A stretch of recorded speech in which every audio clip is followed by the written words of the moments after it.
Welcome to my CBSE English teacher. Class 12 Flamingo. The last lesson by Alphonse Daudet. About the author. Alphonse Daudet was a French novelist, short story writer, playwright and poet. His wife was Julia Daudet. He had 3 children. Let's look at the background. The last lesson is set during the Franco-Prussian War. France was defeated by Prussia and the German language was imposed in the French districts of Alsace and Lorraine. The last lesson describes the feelings of a French teacher, Hamel, and his student Franz when they get to know this. Summary. Franz was afraid of going to school as he had not learned the participles. He wanted to enjoy the beauty of nature, the bright sunshine, the birds chirruping in the woods, Prussian soldiers drilling, etc. attracted his attention, but he resisted.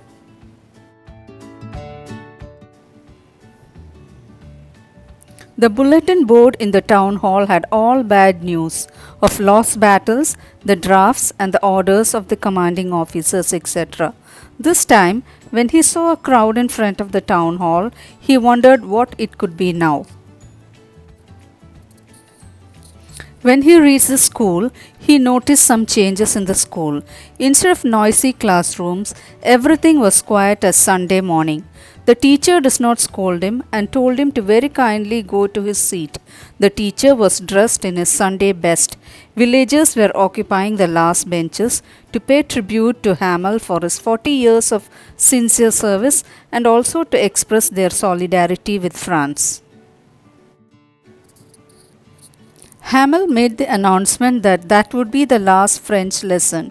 It was a thunderclap for Franz. He realizes that was what was put on the bulletin board. Franz realizes that he does not know his own mother tongue. He regretted why he had not taken his lessons seriously. He also realizes the reason why the teacher was dressed in his Sunday best and villagers sitting at the back. Hamel realizes that all three, the children, the parents, and he himself, are to be blamed for losing respect and regard for the mother tongue.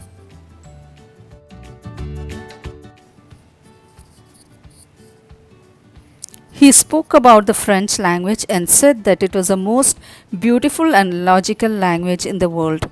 He also said to always keep the mother tongue close to one's heart as it is the key to the prison of slavery. The teacher was teaching sincerely and patiently, the students and others studying with utmost sincerity. Franz wonders sarcastically if the Prussians could force the pigeons to coo in German as well. Hamel, overcome with emotions, could not speak and wrote on the blackboard, "Long live France." The church bell rang and he dismissed the class. Question and answers. What did Franz notice that was unusual about the school that day? Answer. Usually, when the school began, there was a great bustle which could be heard out in the street, but it was all very still that day. Everything was quiet as Sunday morning.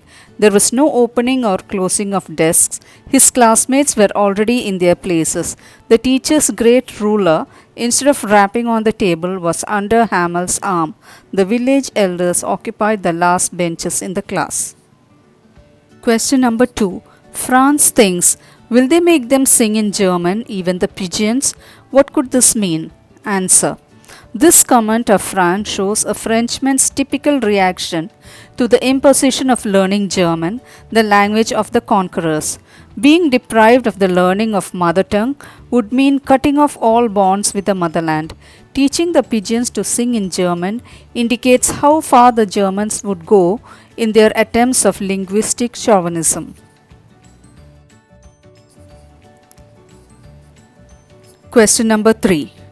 Why does Hamel reproach himself for his students' unsatisfactory progress in studies? Answer. Hamel had been rather irregular as a teacher. He took leave whenever he wanted to.